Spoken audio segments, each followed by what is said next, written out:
It's a race whose name inspires dreams and has been won by many of the best two-year-olds for more than a century. Affirmed, moving up on the outside with Alidar, approaching the 16th pole. Affirmed and Alidar, affirmed along the inside. Alidar on the outside at the wire. It's affirmed in front. Hall of Fame trainer Dwayne Lucas has won the hopeful 7 times over the last 3 decades. And this year, he'll try to add another victory with the well-bred Sporting Chance. Meanwhile, his former assistant Todd Pletcher will send out a pair of runners, including likely favorite Mojovation, as he looks for his 13th Saratoga training title. The 2017 Saratoga season comes to an end with the 113th Hopeful Stakes, next on Saratoga Live.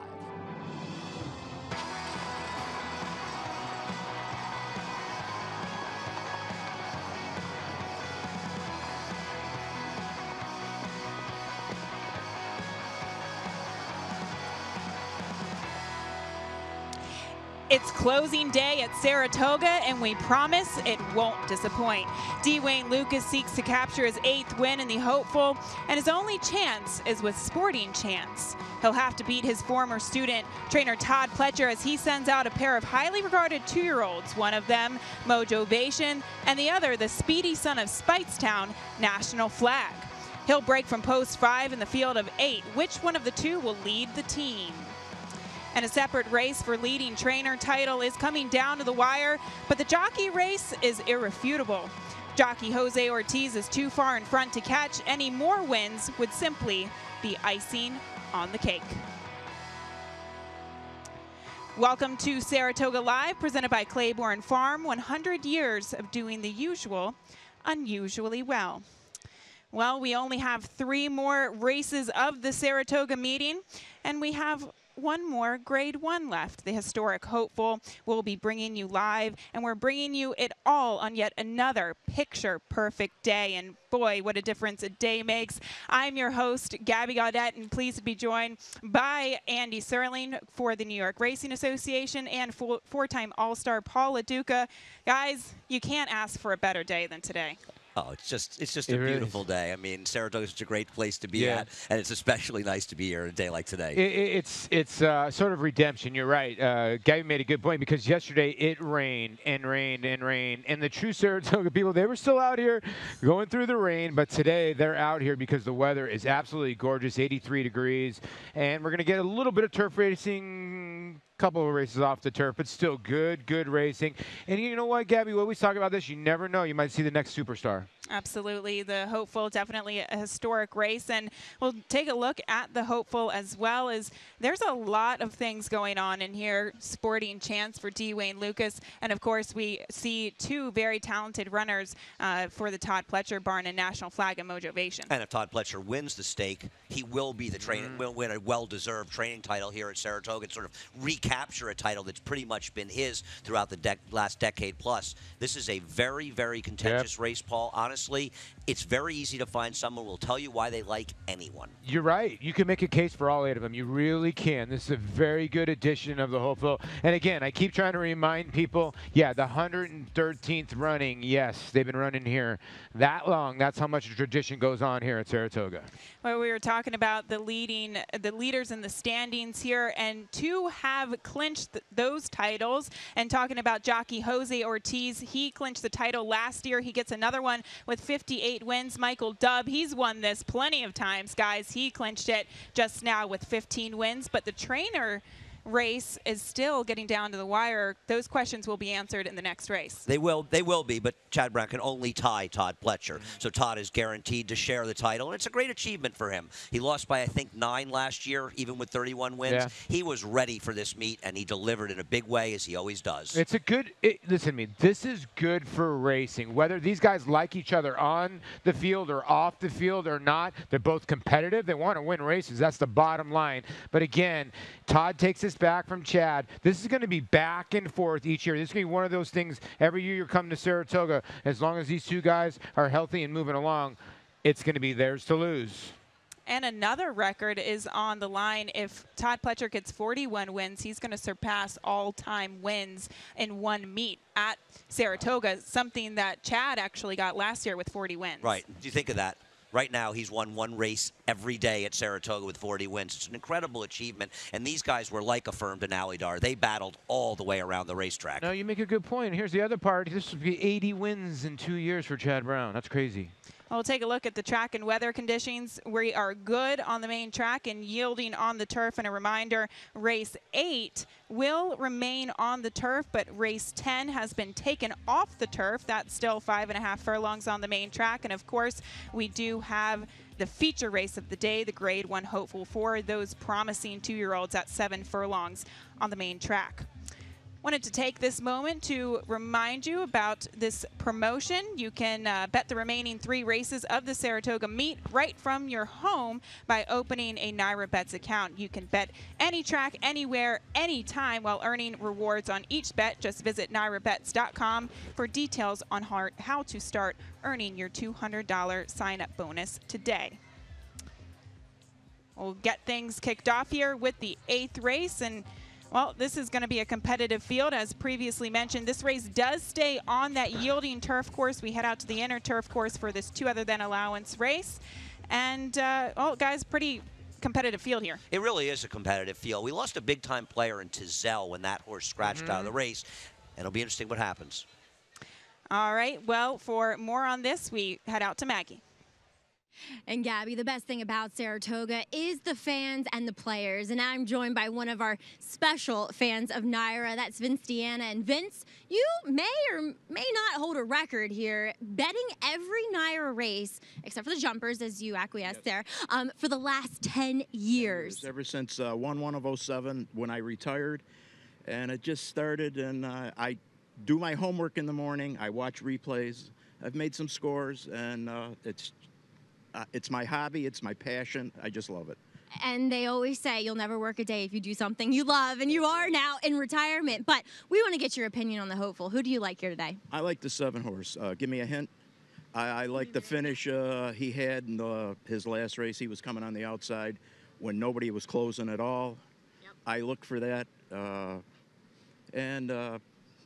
I know that Andy picked him, sort of like the kiss of death. He is right over there. You can't be too hard on poor Andy. No, I like Andy. I like Andy. Well, and Vince, what's your biggest score been in the last 10 years? It was November 9th last year, right after the day after the presidential election. I caught 5 out of 6 in the pick 6, and I caught the late pick 4, and I made 8,400 for the day, which is a gigantic score for me. Right, and you only put in, what, 16? No, not that day. I bet a little more that day, and I caught a pick 6 on February the 4th. Well, congratulations to you. But I know you live in Buffalo. You get to come down to Saratoga every now and then. But what's your favorite aspect of Saratoga? The ambiance here is just, it's like no other racetrack in the world. It's just, you get a great feeling as soon as you walk through the gate. So I just love being here. You can't beat it. Well, Vince, you and everyone else here make Saratoga what it is. Thank you so much. You're welcome, honey. And like Vince, we wanted to find out what all of you thought and why you love Saratoga. The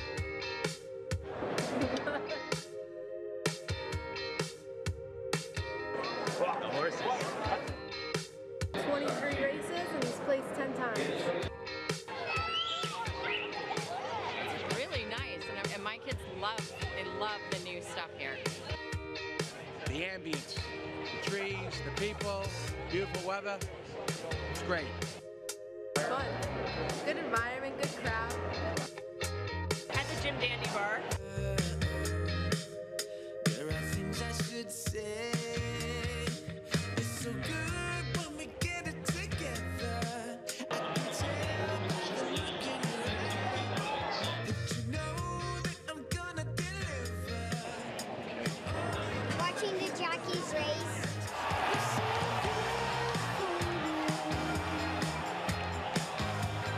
Oh, that's official right there. What a way.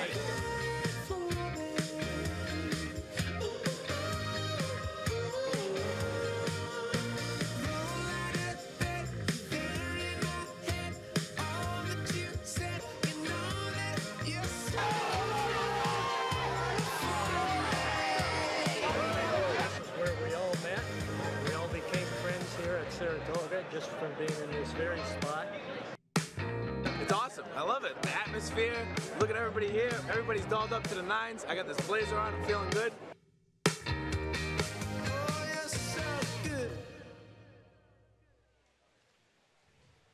Well, we definitely love the love and support from all of our fans, and we have arguably the best fans in the country. They come here each and every summer at Saratoga. One of those fans, Vince. How'd you like that? There were some fighting words there, but he likes the same horse as you. I love Vince. I'm annoyed that I didn't meet Vince sometime during the meet, so the two of us could have gone out to dinner and had a drink. I love that guy. That was actually really awesome. Cool stuff from Maggie there, and him talking about, man, he hasn't missed a bet in 10 years.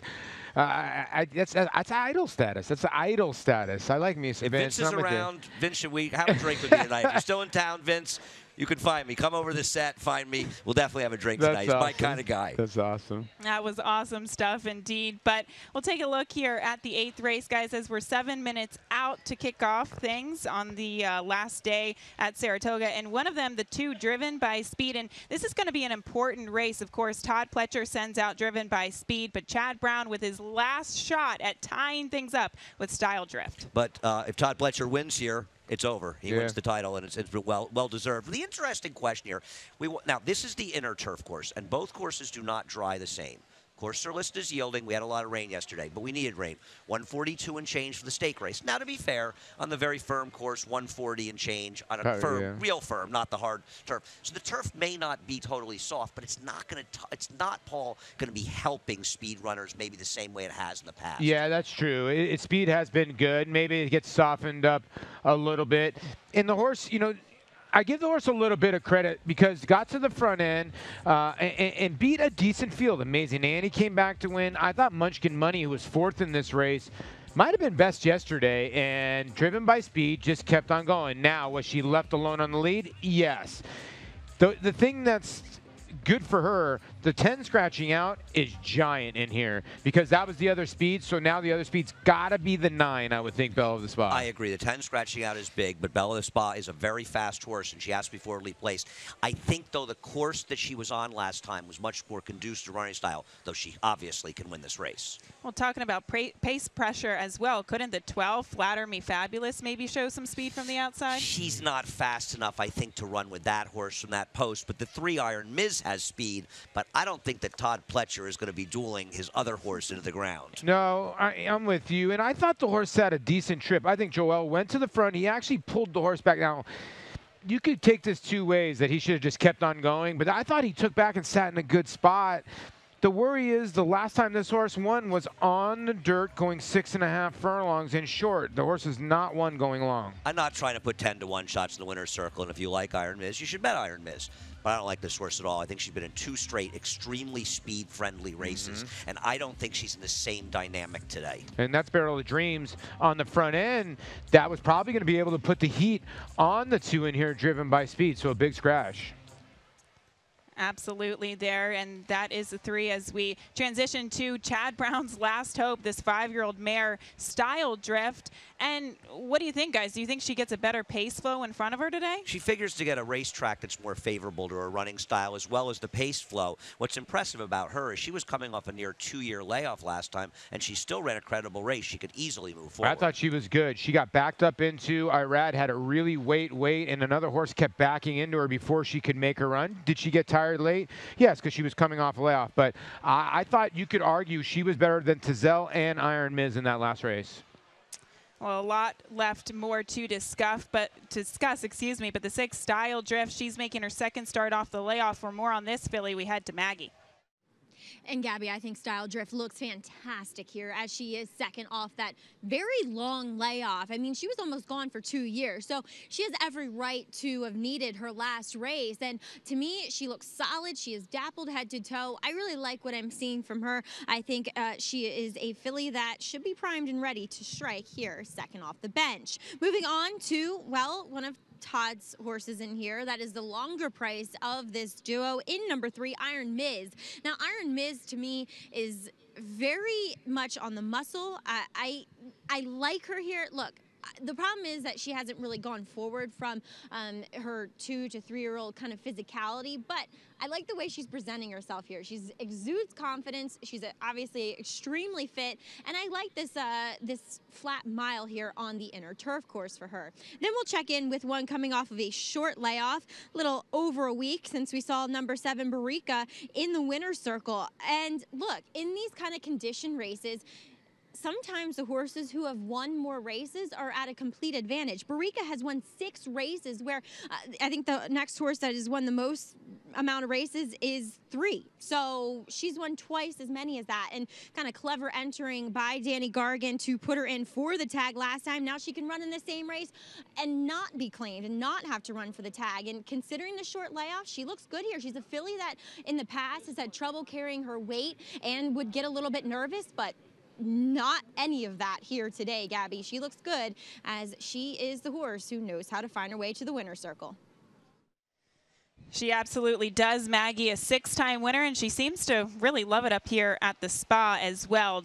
The number 2 horse driven by Speed is going to be sent out by Todd Pletcher, and well, that man won his first Saratoga training title 19 years ago. Since then, he's won a total of 12 titles here, with a couple of chances left on the card. Can he get 13? Grade 1 winner Lee traveled the world competing against the best of his generation. A graded stakes winner on both dirt and turf, he set a new track record in the Grade 1 Don Handicap and retired with earnings of more than $2.3 million. With his much anticipated first foals hitting the ground this year, the sky is the limit for this promising young stallion, Lee, at Claiborne Farm. Make NyraBets your home for online horse racing and betting. Use NyraBets to bet on live horse racing from around the world. Bet from anywhere, anytime using your computer or mobile device. Earn valuable reward points on bets. Play in our exclusive promotions and earn cash rebates. Sign up at NyraBets.com and start earning your sign-up bonus today. NyraBets, racing's best play. Use promo code PICK5 to get a $200 new member sign-up bonus on NyraBets.com.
Welcome back to Saratoga Live as we're getting ready to bring you race 8 on today's program. We're 9 minutes out, but before we get to that, well, there's Sam the Bugler.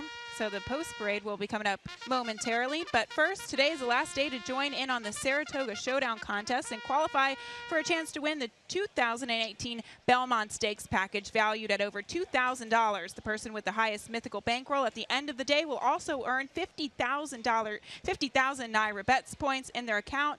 So go ahead and check out SaratogaShowdown.com. Post parade up next. The one Free and Clear starts things off for trainer Patrick Quick. Coming back, second start at the Saratoga meeting, looks a bit overmatched. Todd Pletcher sends out 2 horses in here, one of them being this 3-year-old filly driven by Speed. Yeah, the gray's really taken to the turf, and she's looking to look for 3 in a row, and she does it in front-running style. Look for her quick early. This one for owner Barry Schwartz, the 3 Iron Miz, Joel Rosario in the saddle. Both Todd Pletcher horses look to be forwardly placed in here. She is the bigger price, talented horse, but maybe up against it. Ran well in her first race off a lengthy layoff. This filly, Chad Brown, looks to keep the momentum. Yeah, I think she's got a big shot. She should be second choice by the time the wagering gets done in here. And Irad Ortiz, your clear-cut second place jockey here at this meet. Well, this filly definitely knows how to win. A 2-time winner at Saratoga, the 7 Barica for Danny Gargan. Trainer Danny Gargan's looking for her second win today. Barica got an exceptional trip and ride to win her last start. A filly that's taking a bit of money right now at 9-2, the 8 Lady Joan for trainer Phil Serpy. Yeah, there's not a lot of pace in here. Lady Joan has a little bit. Maybe she can sit that trip off the 2 in here and maybe the 9 Belle of the Spa. Bruce Brown and Anthony McCarthy send out the 9 Belle of the Spa, Florent Giroux in the saddle. She will be forwardly placed in this race, and if she takes another step forward, she could easily find herself in the winner's circle. And that's a look at the 8 B Rocket for trainer Rusty Arnold. First time coming out of the new trainer's barn. Yeah, B Rocket's actually run here before and not run as well as she has out of town. If she can duplicate her form out of town, she can win. And this mare does cap off the field, the number 12, Flatter Me Fabulous, Manny Franco in the irons. Yeah, just draw a line through her last start. That was her only start on dirt, and she did not like it. Back to her preferred surface. Well, your current favorite is the 2, Driven by Speed for trainer Todd Pletcher. But, Paulie, how'd you see this race? How do you bet it? Well, listen, I thought that the scratch again, A Barrel of Dreams, was giant. So I'm going to take the 2 horses I like, the 2 and the 6. I'm throwing in the 9. I'm in agreement with Andy that the 9 in here, Belle of the Spa, could sit a very good trip. I think this is a 3-year-old filly. And at this time of the year, I think you can take a shot with the 3-year-old fillies. They're starting to get a little bit better in here. The 3's one of them, and the 8's one of them. But I think that the 9 Belle of the Spa at the price can run behind the 2 favorites in here. All right, well, we'll see how this all unfolds here, but wanted to talk about one of our major sponsors here of the show. Saratoga Live is brought to you by champion sprinter Run Happy.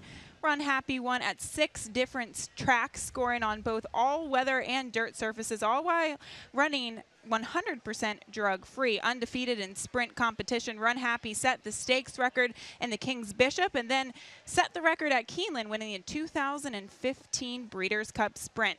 He's now standing at Claiborne Farm, one of the many tremendous stallions on their roster. Looks like he's disappointed. It doesn't look like he's happy at all.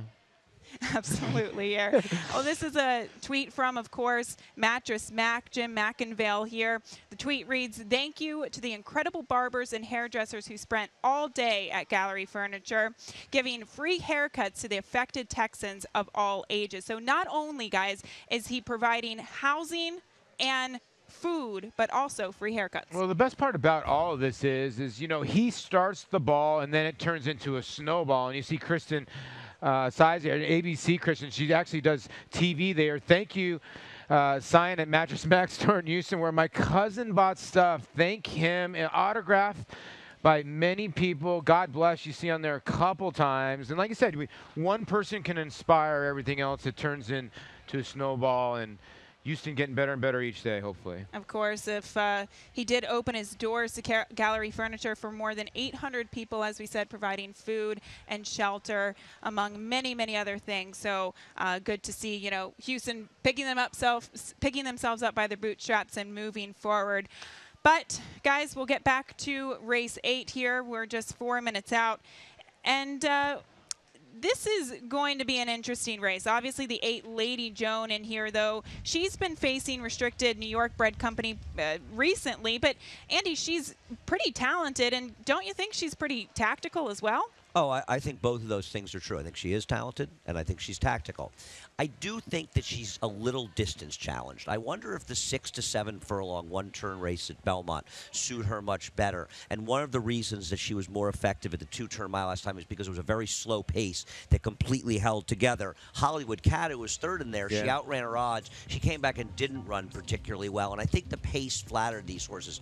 I like Lady Joan a lot as a racehorse. I just wonder if she's going to be most effective going a mile or longer. Yeah, she's a tough read because when you watch her races, she grinds and grinds, and you're thinking, okay, she wants to go this distance. See, I mean, like, she got a little tired there. She's swapping back to her wrong lead. The other horse was finishing nicely, but she just projects to just sit a very good trip in here. She really does. I just wonder how reliable she'll be to finish at a mile. That's the thing. I like her. I think she's a good horse, and I'm not going to be shocked if she runs okay here. I just wonder how far she really wants to go. Well, talking about distance as well, the number 9, Belle of the Spa, last out. We saw her at Belmont going a mile and a 16th. And she's another one that figures to be forwardly placed here, but it looks like she's getting a saddle adjustment. Maggie, what's going on out there? Yeah, that's what we see here. I'm pretty sure, almost 99%, that Belle of the Spa is just getting a saddle adjustment. I mean, the vets here are still in the main track, so they're brought up the horses to this gate crew so they can adjust it. We see Florent Giroux. He's very particular on how his saddle's set. I think he's the biggest reset fan that we have here as far as the Jocks colony is concerned. But taking a look at a long shot on the outside, number 12, Flatter Me Fabulous. And Paulie, yeah, you're right. Draw a line. She's not a dirt horse. I think at a price, yes, she dynamics-wise, there's other speed. Obviously, the favorite in here, she has speed, and she will not likely be forwardly placed as she likes to be. She likes to be a front runner. But I just thought at a big price, that she's currently 16-1, she looked great here. It's one of the more relaxed and calm and focused times I've seen this filly. So, and physically, she looked great. So just at a price, I thought she was one to consider. Plus, she's a 3-time winner out of 14 starts. She's run fast enough figures to be a player here. Thanks, Maggie. Yeah, she's definitely getting back to a more preferred surface, but we'll circle back to the 9 Belle of the Spa. As you can see, Florent Giroux getting back in the irons. And Andy, she won in her turf debut. She came back and won an allowance last time out, but do you think she's good enough to be a winner against this field? I do. I think that she's a horse that has improved with every start, and that's what you want to see. Her maiden win was nowhere close to being competitive. She ran giant 2-back when involved in a monstrous pace and held on for third. And then she showed last time that she could rate, so she's getting better tactically and from a talent standpoint. And to be honest, her owner, Tony McCarthy's a personal friend of mine. He named the horse after his mother, Paul. How can you not root for a horse that a guy named after his mother? And she's a horse player. Wow, I was just going to talk against her. Now I can't. No, I know. But I neutered you there, didn't I? I actually like her a little bit in here. And I'll tell you why. You make a great point about her rating. Castellano waited and waited as long as he could. I could tell Bruce Brown was like, listen, I think this horse gets lost on the front end. I doesn't want the lead. I think the 2 going to the front end is going to actually help the 9. I think the 9 wants a target. Well, we'll see how the race does unfold here. Definitely interesting to kind of predict the pace scenario. But, guys, it looks like 666 for all you guys. It's a bad three, bad three numbers together. That. I feel sorry for poor Style Drift. Good luck. All right, well, looking at the field here, what do you, as we can see, Chad Brown here standing in the boxes and sitting in the boxes, sending out the 6 Style Drift. Guys, this is his only hope to try to tie Todd Pletcher for the leading trainer title. Well, it all comes down to this. I mean, it has to come down to something, right? And it's better to have a chance to do it than no chance at all. But, you know, it's just been an incredible battle between these two for the whole meet. And you have to be impressed by the efforts from them. You have to be impressed by the efforts from everybody up here. It might come down to the 6 trying to run down the 2. It might be. And there's Todd Pletcher peeking through his binoculars, taking a look at his 2 horses that he sends out, driven by Speed and the 3-iron Miz. And don't forget, Todd Pletcher has 2 horses in the hopeful and even has a runner, I believe, in our last race. So even if Chad Brown ties him, it's not over. Well, we're getting ready for the start. The 6 Style Drift is sent out by Chad Brown. Can he tie Todd Pletcher? We'll find out in just a minute as we send it up to Larry Colmus for the call. Flatter Me Fabulous goes in. And they're all in line.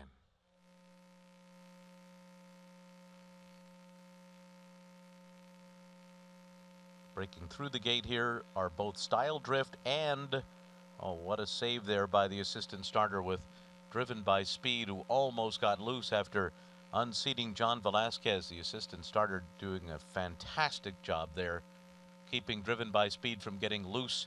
So they'll bring these 2 back behind the starting gate to reload. Both Driven by Speed, the Todd Pletcher trainee, and Style Drift, the Chad Brown trainee, breaking through the gate and will be sent back behind the starting gate now. Well, guys, we've seen this happen a couple times at the meet, of course. One of the most famous ones was Lady Eli and Antono breaking through the gate. What do you make of this? Well, we saw it happen with the Luna Rice horse the other day that came back to win. They didn't run off that far, but it's never a good thing. No, you never want to see it happen. I quoted the other day, 3 horses have broken through the gate in this meet, and all 3 have won. But this is, now the state vet's got to take a look, make sure everything is okay. The 2 really broke through the gate, and make sure she's all right. And Johnny V with the Rapoli, he looks like he's shaking skin up a little bit. Now watch the 6 breaks through the gate first, and watch the 2 react. And see, listen, they're creatures of habit. You know, when 1 breaks through the gate, the other one's watching. Now the 2 sits down. Other jurisdictions, if that horse would have laid on the side, automatic scratch. I don't know what happens here, Andy.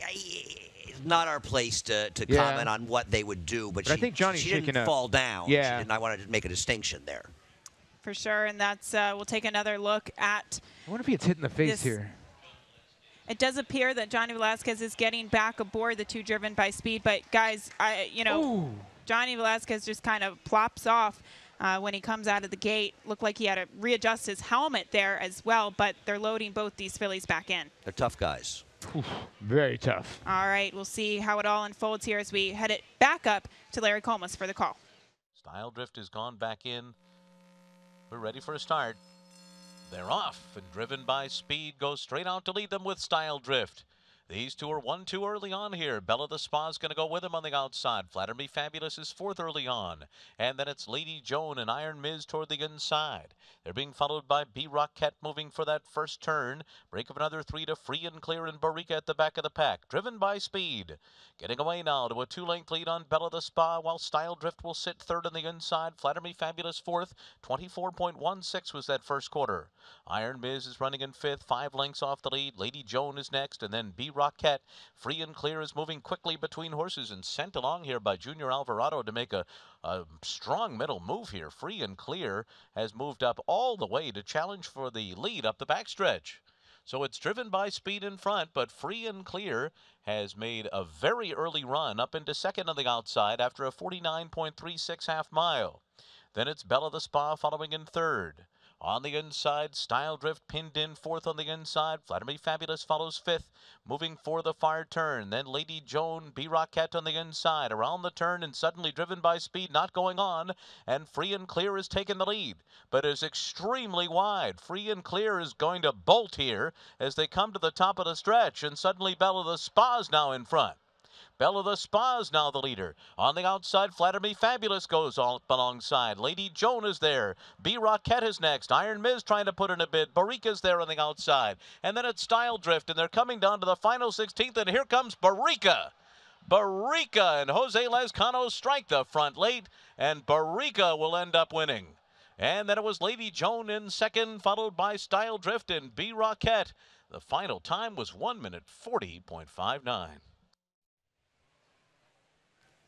Barika continues her momentum here at Saratoga, getting her 3rd victory in 4 starts on the Saratoga turf course. But guys, there was a lot going on in this race. Trips are often key in horse races, and Barika was able to get to the outside and stay free and clear and gets her 2nd win in a row for Danny Gargan, who's at a sensational meeting. We'll get to Style Drift in a moment. Wow, this is one of the more confusing races I've seen in a while, and the 2 just collapses, maybe because she broke through the gate. The 1 confused the whole race and got eased.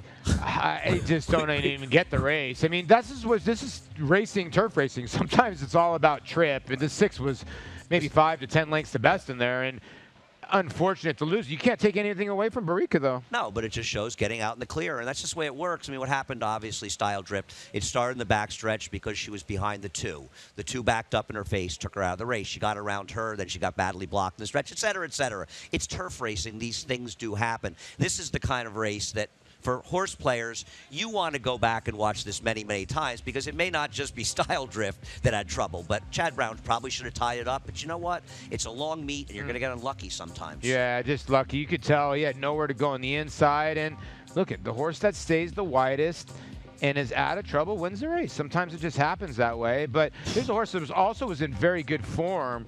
So, got the job done. I still can't even believe Style Drift ran 3rd. Well, she really made that last to first type of move here, but wouldn't you say that Free and Clear with that early move on the backstretch kind of sped up the race in the middle part of it? I'm not sure if sped up would have been the word I used, but she definitely said, no, I agree. I'm joking around a little bit. The turf course, by the way, the inner, is obviously much softer than what we saw on the main Mellon turf course in here, but she definitely had a big effect on this race. She did. I mean, she quickened up the pace and went night-night to the 2, and Johnny V needs to stay on the rail there. He impeded the 6, I get it, but when you have a dead horse, every jockey will tell you don't change lanes, and he got in the way of the 6. All right, well, Barrica won, and you can actually see trainer Chad Brown's father congratulating Todd Pletcher moments earlier. How special is that? Jerry's a terrific guy. And then, you know, listen, it's the racetrack. People fight, but they're friends as well. Everybody that works the racetrack understands the struggles of the other ones. No, and it's a good gesture, but it just shows you, by the way, just like all of us athletes, we scoreboard watch. And Chad Brown's father was scoreboard watching there. But, hey, he's giving congratulations where it's due, and it's good congratulations. They're both elite trainers. Right, and Todd Pletcher didn't win this title because a horse in this race got unlucky for Chad Brown. It's a long meet and a lot of races of good luck and bad luck. Yeah.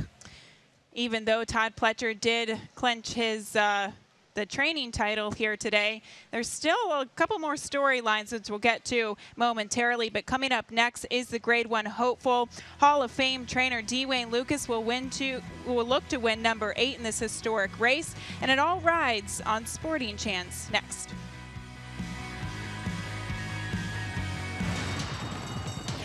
Change the way you watch racing forever with the new Naira Now app. Live racing in English or Spanish. From a variety of camera angles, race replays, talking horses, race analysis, and a multitude of on-demand content, all in high definition. Naira Now is available on many platforms, including iOS, Android, Roku, Apple TV, Amazon Fire, and more coming soon. Download Naira Now today, free in the App Store, and start watching the best racing like never before.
Welcome back to Saratoga Live and another beautiful day here in upstate New York. And we'll show you the results for this race here in, well, official results for race 8, the number 7 Barrica, making that last to first move for trainer Danny Gargan and Midwest Thoroughbreds. This 4-year-old filly, well, she clearly does like the spa with 3 victories here at Saratoga, returning $13 for the win. For more on this, we head to Maggie, who's standing by in the winner's circle.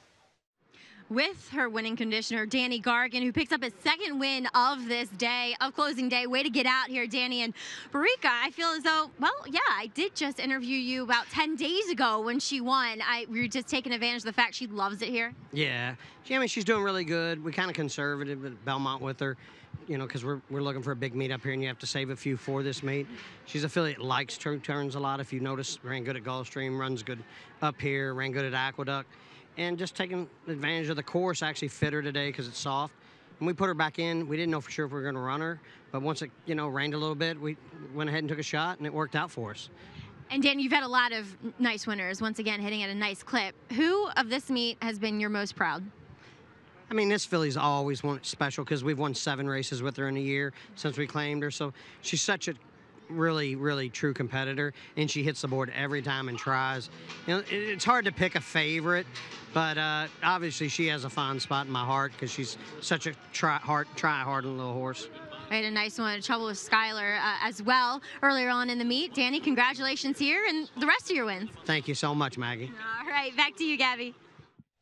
Thanks, Maggie. Yes, well, it's not easy to win here at Saratoga, but Danny Gargan, it doesn't seem to bother him or faze him, huh? What do you think the 2-week comeback, I mean, the quick turnaround this meet has been like somewhat of the play, right? It would be nice if maybe other people looked at that and said, you know, you can run your horses back fairly quickly. Gosh.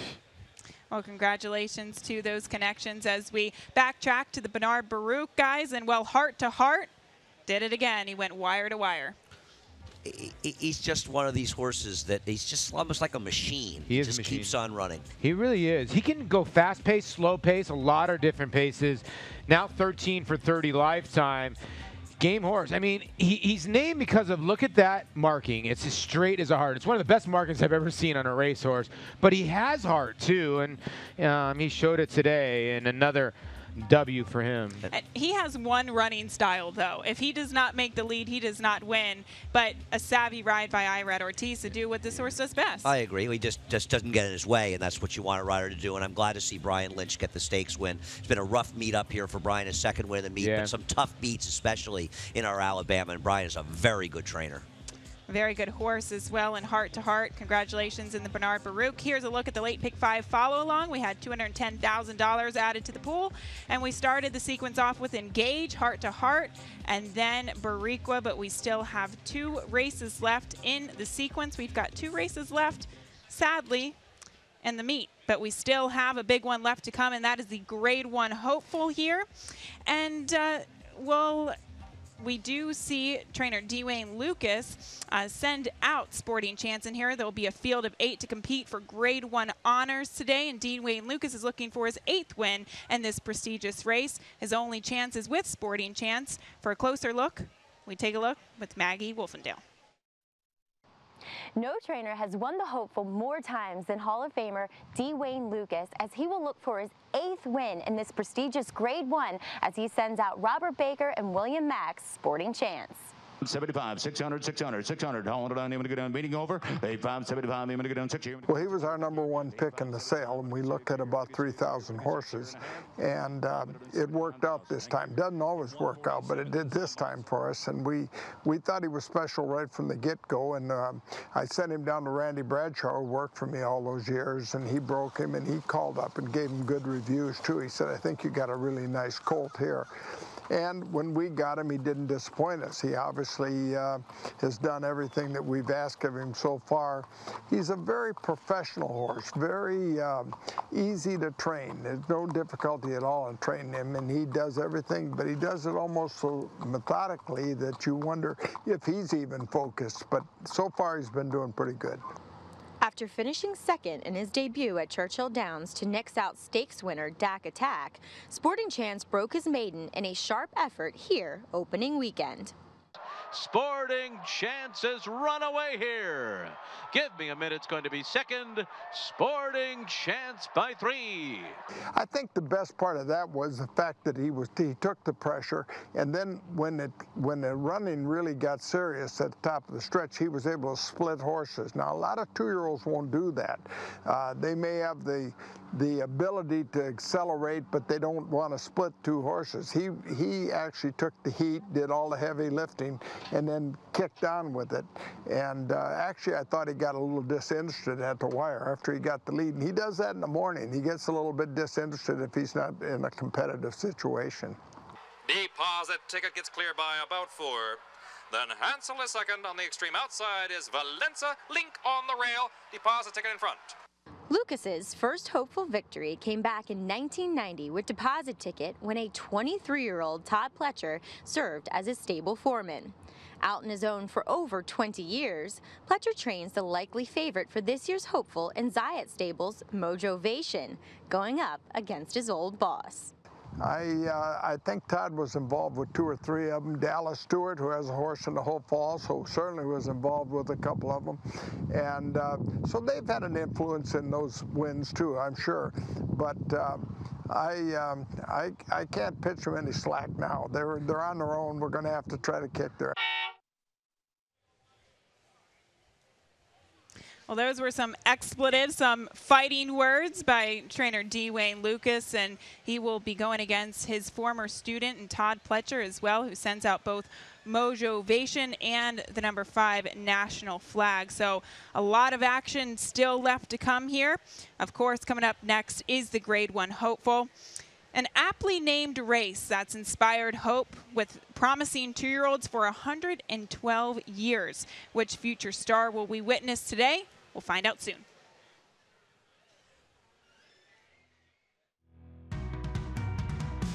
Undefeated in sprint competition, Eclipse champion Run Happy captured 3 Grade 1 victories and set blistering speed records at both Keeneland and Saratoga.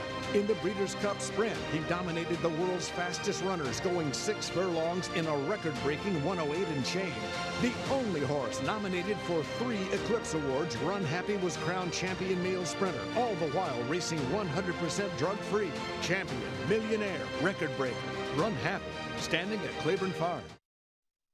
How do I see New York bred performance? Like this. Disco. Here's New York sire Disco Partner setting a new world record in the Jaipur. Holy mackerel. And they perform like multiple Grade 1 winner Mind Your Biscuits. And he's pouring it on late. Shown here, winning the Belmont Sprint Championship. And New York breds perform in the sales ring, where this filly sold for $750,000. Look for your registered New York performer at upcoming auctions.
Welcome back to Saratoga Live. As you can see, the fans and connections gathering in the paddock before we get to the Grade 1 Hopeful. Wanted to remind everybody of the $200 sign-up bonus. Again, go to NYRABets.com, bet 200 and get 200 in your account. Go to NYRABets.com for more information on that.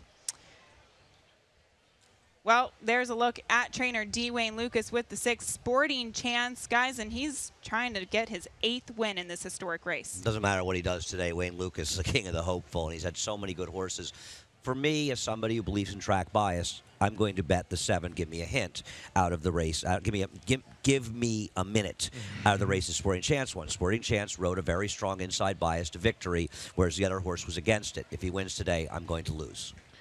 I took the other approach. I thought he really was tough. I love Dwayne Lucas. I don't know where he was talking about the horse splitting horses, because the horses put the other one away. What ended up happening was they were just battling.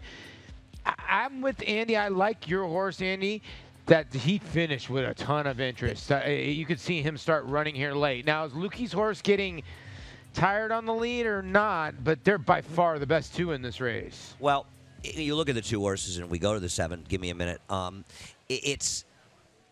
They're going from 5.5 to 7. That is a huge jump. We saw in the spin away here on Saturday how a lot of those horses just didn't make the leap going forward, and I just don't see it happening for Sporting Chance with our speed to deal with. Give Me a Minute did something that nobody else did at all against that racetrack. Well, you said it just there yourself, Andy, is that, yes, this horse has 2 5.5 furlong races, but he is going to be part of another likely speed. Can he carry that speed with added distance and turn back speed of other types in here? It's just a lot to ask for a horse like that. I'll be surprised if he wins, but I won't be surprised if Give Me a Minute wins in here. To close as he did from as far back as he did, make that kind of wide move, very hard to do. And Dallas Stewart has been run very few horses to meet, but he's already got a Grade 1 win, and when he's pushed the button, he's pushed the right one. The thing I think the 6 has, you see the 7. The 7 and 8 are the 2 drop-dead closers in here. So maybe the 6 does sit that trip outside and may rate today if the other horses do go. And he'll be rating. And Dallas told me he's been putting for this race for weeks. All right, well, we'll head out to Maggie for more. And here with winning rider of the Saratoga 2017 meet, Jose Ortiz. Jose, you just received the Angel Cordero Award, your 2nd win of this meet back-to-back. How do you feel? I feel great. Very happy. Be leading rider again up here, and just happy. Now, you've had some nice graded stakes wins as well, Grade 1 Alabama, Grade 1 Test. For you, as we kind of reflect on this meet, who has been your most memorable? Elite in Alabama, yeah. That was a great win. I love American Girl in the test, too. I'm looking forward to trying to keep riding her. She from California. Well, let's hope she comes back to this coast. And Jose, you're on national flag here. First time you've been on this horse, but you have a very good record in the Hopeful, winning it 2 times in the past. Now, have you worked this horse in the morning, and what do you think of him today? Yeah, I have worked him twice. I think he got a lot of talent, and I think he got a very good chance. Well, you know how to win this one. Go get him out there. Thank you. All right, that's your meet's winningest rider here for 2017, guys. As we take a look at, well, he actually won the Hopeful with Dwayne Lucas's last winner. That was Strong Mandate. And looking at his horse here, Sporting Chance, guys, this is the best looking horse in this field. He is drop dead gorgeous. I love the way he presents himself here. Yes, I think he's got a bit of a tall task with some other speed in here. And I do think he'll be able to stretch to the 7 furlongs. But like I said, we'll see if dynamics are on his side. But physically, you could not ask a horse to look better than what Sporting Chance does. Now, running second to him in that maiden score was the Lawbred, the Louisiana bred. Give me a minute here for Dallas Stewart, and probably the most modestly bred of any of the horses in here. So you always got to root for that blue collar type of individual. And I think the more ground this horse gets to cover, the better. He's really laid back. He's really long, lanky, very typical and indicative of how he ran first time out. I think he might be able to turn the tables on, well, his main rival in here, Sporting Chance, as well as some of the others. If he gets a bit of pace to close into, he's going to be the one doing his best running late. And then a horse who was absolutely resilient first time out, going the 7 furlongs and set respectable fractions. That was 33 to 1 shot. Number 2, Oscar Blues, at least he was that price when he broke his maiden for Dylan Davis, who actually became a daddy on that very same day. And I like what I see from this horse. I like the fact that he's already shown he can handle the distance and take a lot of heat up on the front end and down on the inside. So I think he's a horse that might get overlooked here once again, but certainly has a chance in the Hopeful, Gabby. Thanks, Maggie. Yes, and it's not very often that you see horses have 7 furlong experience when they start getting into these type of races, but that's the one motivation for trainer Todd Pletcher. And Johnny Velasquez decides to stay aboard this horse where do you guys see him in the race? Does he have to go from the rail? Oh, absolutely. He has no choice. He has to go, and he has to see how fast the others go. Maybe he can wire them, but he's another horse that rode a strong rail last time. And talking about horses that are chilly on the board, let me tell you, he's not taking any money. The horse behind him that rode the rail was a favorite here the other day, came back and disappointed, ran third at 3-2. He, too, rode the inside. The horse who chased outside, the third horse in here, he came back to win. Yeah, that was yesterday. Bourbon Resolution, or 2 days ago, I think. 2 They days all ago. blend into one, Paul. Yeah, I know, they do. And he ran well, Bourbon Revolution, for Ian Wilkes. It's the tough read. I thought he was getting steppy late, but he looks like a colt that wants to go the distance of ground. You're right. I mean, you just don't see the Zayat colors and the Pletcher colors not getting bet in a stakes race. It's unusual. He's a little chilly right now, this horse. I'd say 9-2 right now, but the other Todd Pletcher runner, the 5 National Flag, this horse, he disappointed a little bit first time out, Andy, but he came back to run solidly in his second start. Yeah, well, I think what they found out was, he obviously got embroiled in that big speed duel the first time out, but the winner, the horse who won the race, was the other part of the speed duel. So it's not as though it collapsed. And you're looking at it. This is last time, and the horse he beat won earlier today and ran well for Chad Brown to get it done. Having said that, they learned that he can rate, and that's the difference. And I think rating's going to be important in this race. Well, you got a ton out of this race because he's in a dogfight. The horse has thirds. Another Pletcher runner, Slot, came back to run a decent second. So this is a decent little field. I just like that he was in a dogfight and he was able to put that horse away, engage, like Andy said, won, and beat another Todd Pletcher first or a little earlier in the card. And the change in running styles is what really worked out so well for him. What do you think of him, though, at 7-1 right now? Well, horses get lost here. I think Mojovation's one that everybody was talking about, and he's not getting played. Now, he's sort of in a similar price, being co-favored in doubles. He's just cold right now. It can change. This horse might be just getting a little lost. Let me ask you something. Why was he 65 cents on the dollar? Was it just the field was that bad, or was he working that good? They must have loved him. Okay. Well, we're getting set and ready for the post parade for the Grade 1 hopeful here.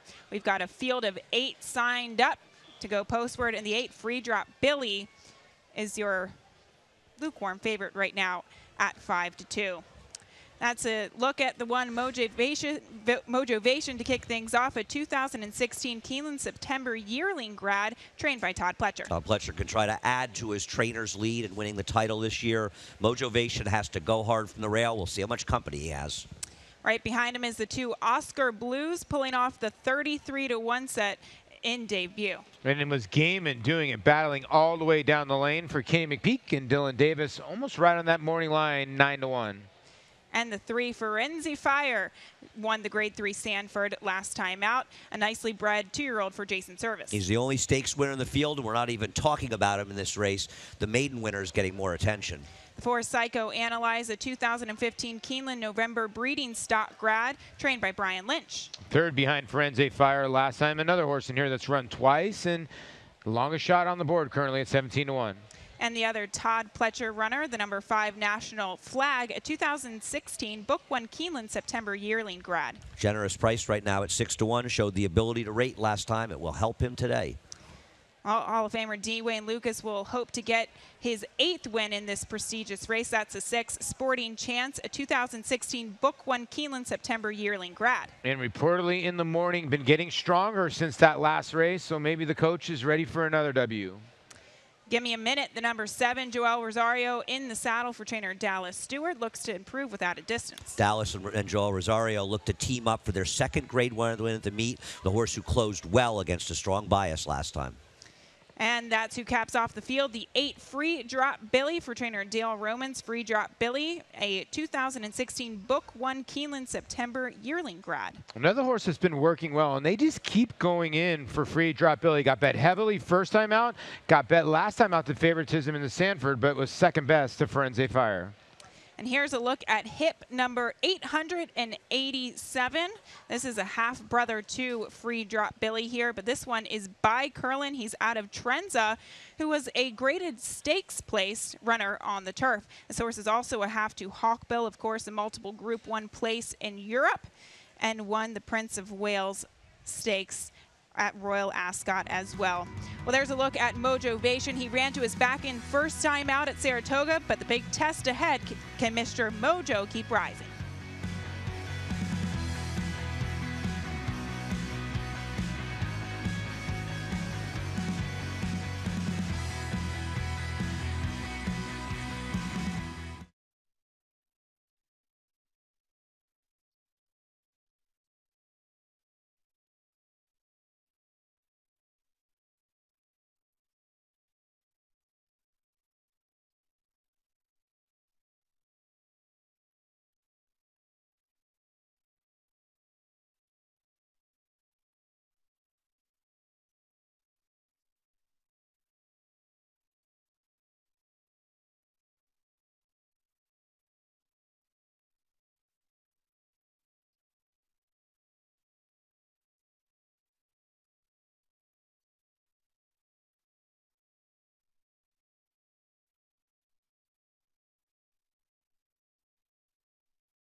It's a race whose name inspires dreams and has been won by many of the best two-year-olds for more than a century. Affirmed, moving up on the outside with Alidar, approaching the 16th pole. Affirmed and Alidar. Affirmed along the inside, Alidar on the outside at the wire. It's Affirmed in front. Hall of Fame trainer Dwayne Lucas has won the hopeful 7 times over the last 3 decades. And this year, he'll try to add another victory with the well-bred Sporting Chance. Meanwhile, his former assistant Todd Pletcher will send out a pair of runners, including likely favorite Mojovation, as he looks for his 13th Saratoga training title. The 2017 Saratoga season comes to an end with the 113th Hopeful Stakes. Next on Saratoga Live.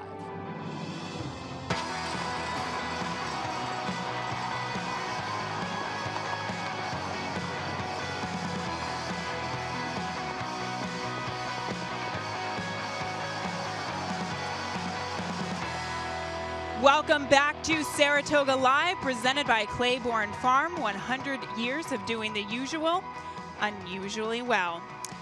Want to say a special welcome to our viewers who have just joined us on FS2 and Altitude. And, well, you joined us just in time as we're getting set and ready to go for the Grade 1 Hopeful. I'm Gabby Gaudette, joined by New York Racing Association Andy Serling and 4-time All-Star Paul LaDuca. Guys, this is a tremendous race. It really is. I mean, to have this the last Grade 1 of this incredible meeting here, this is a race that does not disappoint. Well, the history, right? The history behind it and so much that goes into it. You're right. It's always like the closing day sort of feature, and you're always trying to look out for seeing the next superstar because these are all 2-year-olds. Most of these horses only running for the 2nd or 3rd time.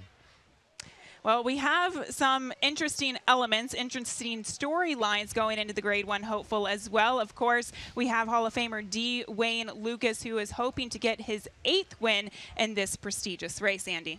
I mean, what he's done in the past is really amazing. And it's not like all those wins took place a long time ago. He has the recent wins with Dublin. He has another win with Strong Mandate in recent times. Wayne still knows how to win a big race. He won the Travers here a few years ago as well. A great point. And don't forget about he won the Preakness with Oxbow. It was like 2013 Strong Mandate, 2008 Dublin. You're right. I mean, it's been spread over 20 years, so pretty good. And his pupil, Todd Pletcher, pretty cool that, you have a guy that basically taught you everything you know, and he's favored over you by a point right now, Mojovation. But I think that Dwayne likes his horse a little bit maybe better than Todd does, but Todd's got to be confident with his 2 charges. Having 2 horses is better than having 1. And Todd Pletcher has had a big day, so obviously it's now official that he did get the training title here at Saratoga, but he is also looking to get the most wins in one meet at Saratoga as well. Yeah, that's true. He's tied with the number that Chad Brown had last year at 40. Certainly those records are good. Winning the title has to be very, very satisfying for him, however. Well-deserved.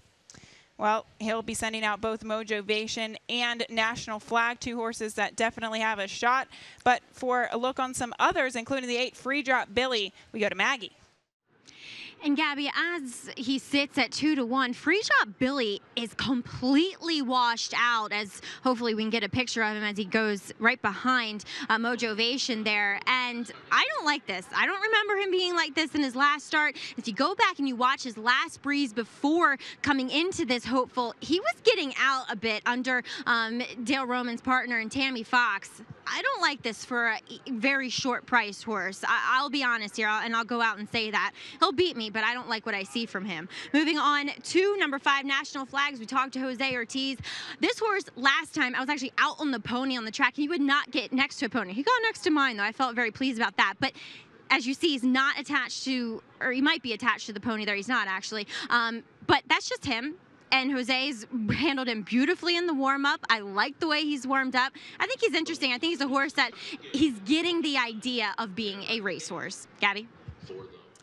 Thanks very much, Maggie, there with National Flag. But the 3 Forensic Fire, well, it's no surprise that Jason Service has had a tremendous meet thus far at Saratoga. And this horse is a Grade 3 winner. But what do you make of him? And at least he's proven that he can rate. I thought he ran well last time. He made the big move. I mean, and the horse who ran second that Maggie was talking about being wet, Free Drop Billy, sort of closed into the race. I thought that Forensic Fire did all the hard work. We'll see if he's good enough. I couldn't agree more. That's why I kept saying, I don't know why people are dipping in, whether you thought Free Drop Billy is washed out. That's great information by Maggie, but Firenze Fire was better, and there is Dwayne Lucas looking for his 8th, sharp as ever, Gabby. Of course, he's always well dressed, and true. I think he passed along some very important training methods to Todd Pletcher and how to dress. That is true. All right, well, we're getting ready to go. The field is starting to load in for the 113th running of the Hopeful race that has launched careers of legends in the past. We head up to Larry Colmus for the call. Last one to load here, Free Drop Billy. 2-1 coming up to the outside stall. Will complete the line, goes in. All in line, ready for the start.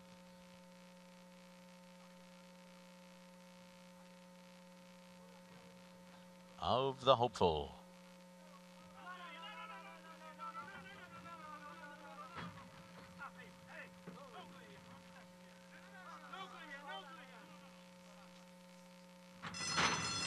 They're off. In the Hopeful, Firenze Fire comes out strongly with National Flag on the outside. Sporting Chances there. Mojovation rushing through on the inside. Psychoanalyze is close up too. Then Oscar Blues on the inside of Give Me a Minute. And Free Drop Billy is last up the backstretch. National Flag is the leader. On top by 3/4 of a length. Sporting Chance on the outside. Tracks in second. Psychoanalyze is third. Firenze Fire fourth after a 22.5 quarter. Mojovation taken outside, 4 lengths off the lead, running in fifth. Then it's Give Me a Minute sixth, followed by Oscar Blues and Free Drop Billy. There's a half mile to run in the Hopeful, and National Flag and Jose Ortiz set the pace from Sporting Chance on the outside. Psychoanalyze and Firenze Fire right behind them, and Free Drop Billy has moved up and is now taken fifth while going 3 wide on the turn. Mojovation being motivated on the inside of Give Me a Minute. Oscar Blues at the back of the pack. Sporting Chance takes the lead on the outside of National Flag after a 45.92 half. They're into the stretch. Sporting Chance and Luis Saez come by the 8th pole. Free Drop Billy and Firenze Fire trying to put in their runs. Give Me a Minute's on the inside. Sporting Chance to catch as they come down to the 16th pole. Free Drop Billy second on the outside. Give Me a Minute is third as they come down to the wire. Sporting Chance, Free Drop Billy. Sporting Chance just bolted to the outside. He still may have won though. Sporting Chance bolted at the end of the Hopeful. I believe he still won. Free Drop Billy was there with Give Me a Minute.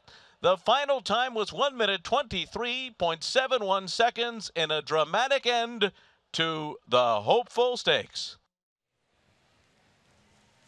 Well, Sporting Chance looked home free at the top of the stretch, guys, but drama would ensue here as it looked like he started to lug out a little bit down the lane. It looked like he was almost bolting late stages, but he still held on for the victory narrowly over Free Drop Billy and Give Me a Minute. And what can you say about Wayne Lucas? He just delivers. It never stops. Yeah, watch what Luis Saez, he's going right-handed. Does he ever go left-handed? Maybe he's 6. Yes, he does. He's going to hit her left-handed or hit him left-handed. He's just going to react. The thing is, he's clear, and he never broke the momentum of the 8 here, Free Drop Billy.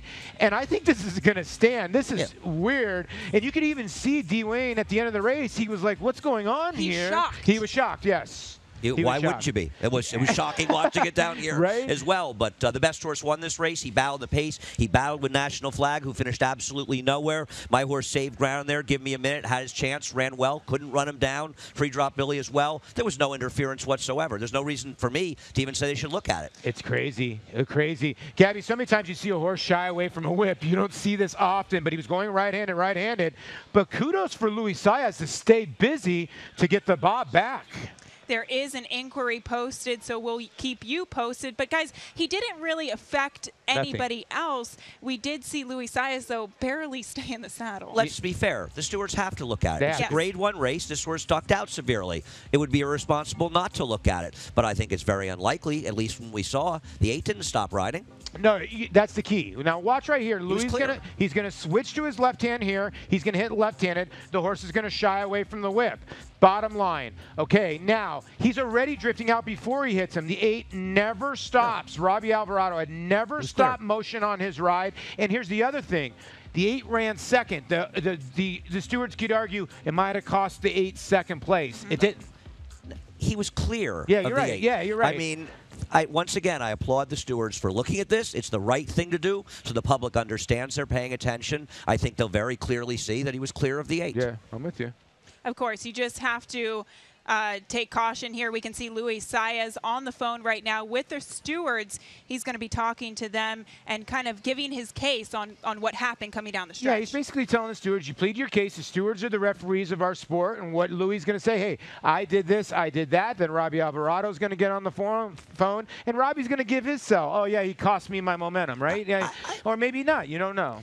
I don't know why they talk to the jockeys, but that's a completely different story. I don't know what to say. They can see what happened. We saw what happened. Once again, they're doing the right thing, looking at it. I'd be shocked if there was a change in here. But if this holds up, Gabby, I mean, another one for Lucas? Amazing. Yeah. I know. It's a lot going on in this race there, but as you can see, Dwayne Lucas, he was trying to wrap his head around what was happening down the stretch, too.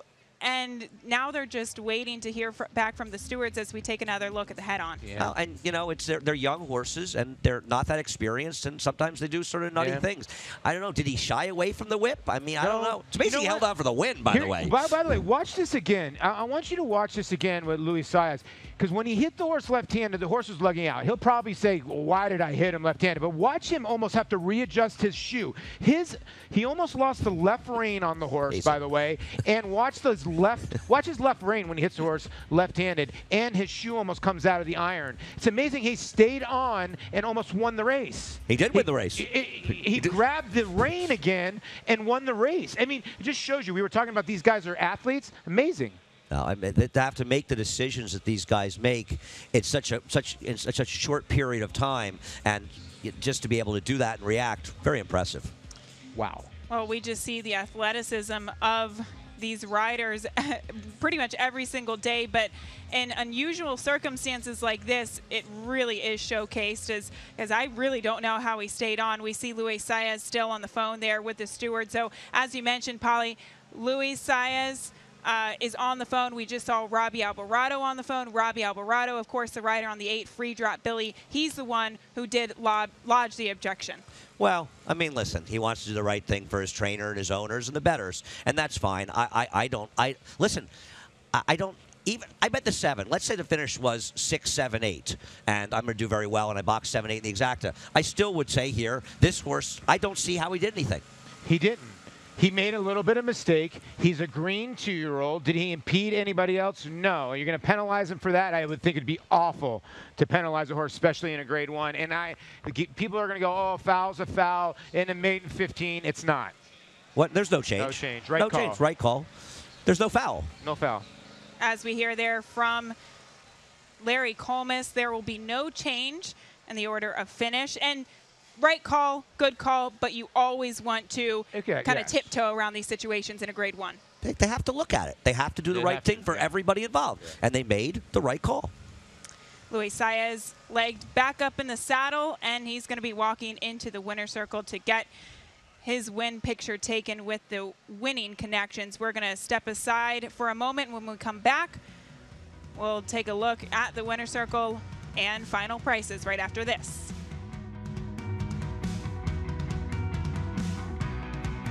The big day is here. You've told everybody. You've dressed the part. Your heart is pounding in your chest. Your horse is rolling down the stretch. He's coming. He's closing. He's the winner! You're a winner with Parting Glass Racing. PartingGlassRacing.com. PartingGlassRacing.wow. Summer of Dreams 4 is back at Foxwoods, and we've got guaranteed millions in cash and prizes up for grabs. Sign up free for Foxwoods Rewards and earn points playing our World Series of Poker and the Big Dream Slot Tournament with Mario Lopez. Also, try our new skill-based slots. Then, use your points for summer wonders like Lobster Madness, golf at the Lake of Isles, and shop the region's only indoor Tanger outlets. Foxwoods Resort Casino, the wonder of it all. Find your wonder now at foxwoods.com. Change the way you watch racing forever with the new Naira Now app. Live racing in English or Spanish. From a variety of camera angles, race replays, talking horses, race analysis, and a multitude of on-demand content, all in high definition. Naira Now is available on many platforms, including iOS, Android, Roku, Apple TV, Amazon Fire, and more coming soon. Download Naira Now today, free in the App Store, and start watching the best racing like never before.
Welcome back to Saratoga Live, and there you see the 6 Sporting Chance entering the winner's circle with Luis Saez in the saddle, and an amazing display of athleticism staying in the saddle after a dramatic finish. Here's a place photo, guys, and he won by a clear-cut neck.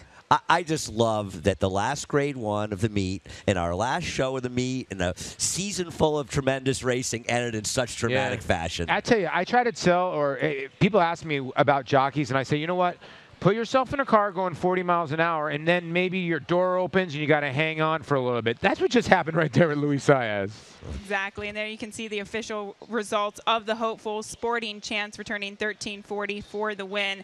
This very nicely bred 2-year-old by Tisnow, giving Dwayne Lucas his 8th win in the hopeful. For more on this, we head down to the winner's circle. Maggie, a bit of a dramatic finish here in the hopeful. It was very dramatic, and Wayne was just talking to Luis Saez. And Wayne, what did he say to you? It was pretty dramatic down to the wire. Yeah, he was as surprised as I was, and all of us, Bill and I and Bob, were wondering. We thought we were coasting home, and next thing you know, boom. But it's a 2-year-old, remember that, and it's only his 3rd out. Lewis said that he reached and cut him left-handed just to keep his interest, right, and he shied from it. The truth of the matter is, I've never hit him before. You haven't had to? No, I've never had to. I've never hit him before.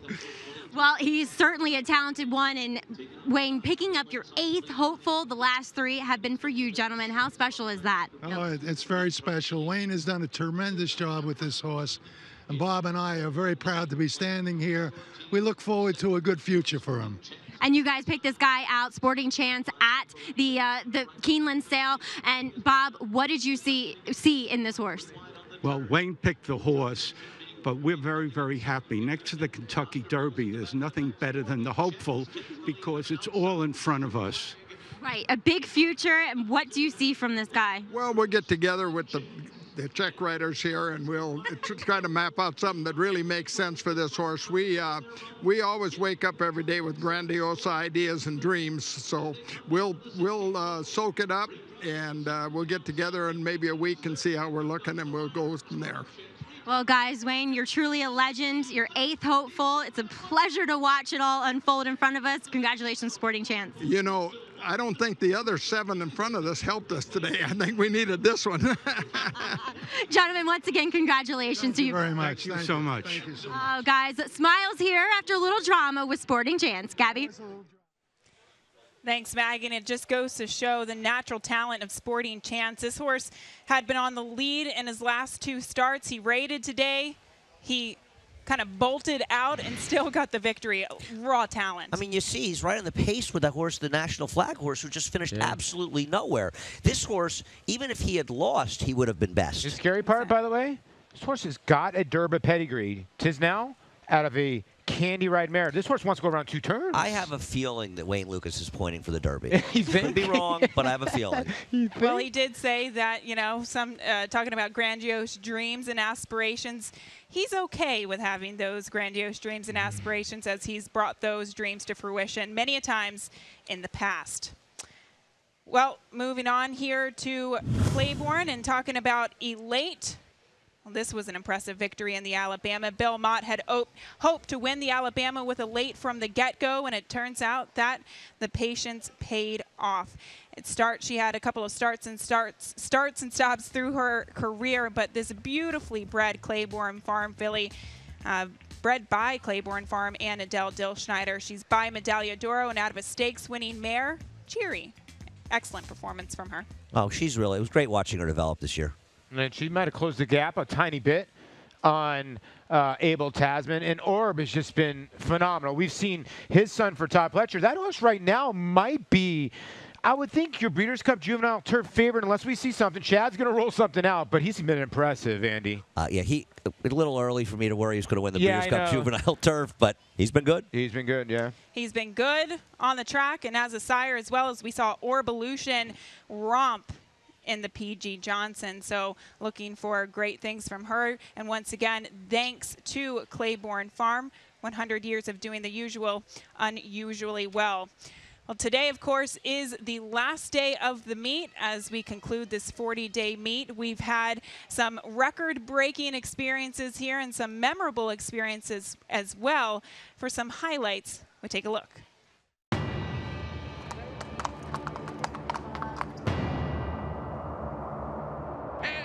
They're off at Saratoga.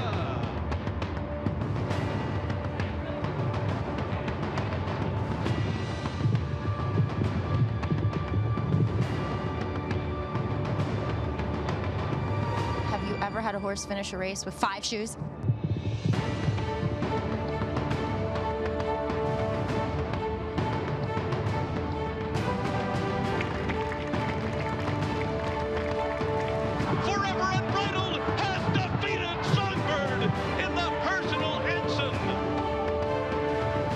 Slow learner, but his last time from the gate was very, very quick. Let's try to put him in the race in some way, shape, or form. Sit and see if we can't make a run in this group. It's Jose Ortiz again. Oh, what a day. A 5-win day, and what a ride in the nightcap on Tusk.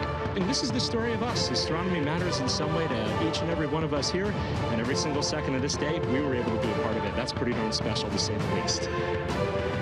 West Coast goes wire to wire in the Trevors. Song's gonna win it and win it clear under the wire. Voodoo Song holds on. Voodoo Song to win it by a length and a half. Here comes the wire. Voodoo Song loves the spa. He won the Saratoga. Lady Eli winning the Boston Spa. What a heroine she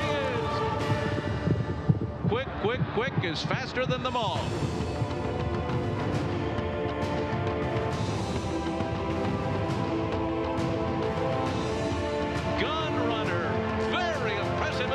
He won it by 8 lengths over Rally Crying and Neolithic in a final time of 1 minute 47.43 seconds.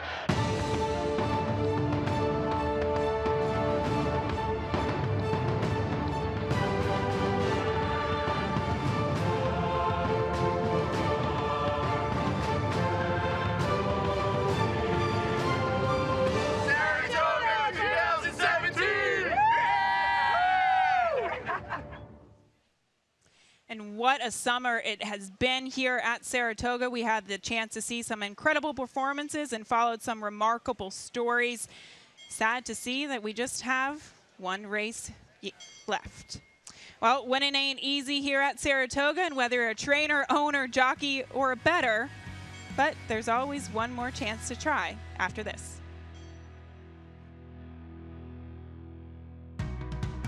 Mastery retired undefeated, winning his 4 starts by a combined 20 lengths. A 6-figure September sale purchase, he won impressively in his 2-year-old debut at Santa Anita.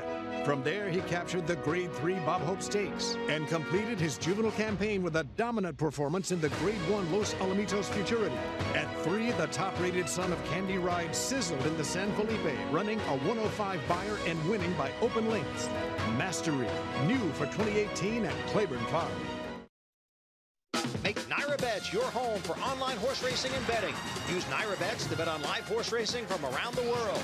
Bet from anywhere, anytime using your computer or mobile device. Earn valuable reward points on bets. Play in our exclusive promotions and earn cash rebates. Sign up at NyraBets.com and start earning your sign-up bonus today. NyraBets, racing's best play. Use promo code PICK5 to get a $200 new member sign-up bonus on NyraBets.com.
Welcome back to Saratoga Live, and we're quickly approaching the last race here of the meet at Saratoga. But just a reminder, you can bet the final race of the meet right from home with your NyraBets account. Whether you bet $1 or $1,000, every customer earns reward points each bet. So definitely take advantage of that $200 sign-up bonus and check out NyraBets.com. Here's the field for this maiden special weight to cap things off in an interesting betting race, as it was originally carded for the turf. Will run at 5.5 furlongs on the main track. And much like yesterday's last race, there's just no dirt for him to go on. There really isn't. 2 jockey changes in here. Jose Ortiz on the 4, Irad Ortiz on the 15. I don't know what that does, to be honest with you. Grandpa's Ariana's getting bet here the 15, and the first-time starter the 6. A daughter of Kitten's Joy is getting bet to win on the dirt. And in my experiences with a lot of the Kitten's Joys, they struggle. Yeah, you know, I picked the 6 of this race, been on the grass. It's on the grass, yeah. And the dam proves 4 turf winners, a 5 to try the turf, it's Kitten's Joy, etc. And I almost wonder if there was like a tip on this horse, as it turns out, and people don't realize it's on the wrong surface.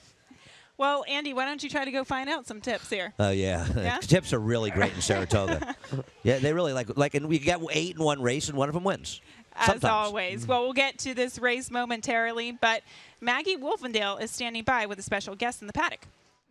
And Gabby, this guy here can certainly tell us a little bit about turf feet. That is Fred Sellerberg, who is retiring your last day here at Nyra. 20 years, Freddie. It's been a pleasure to work with you.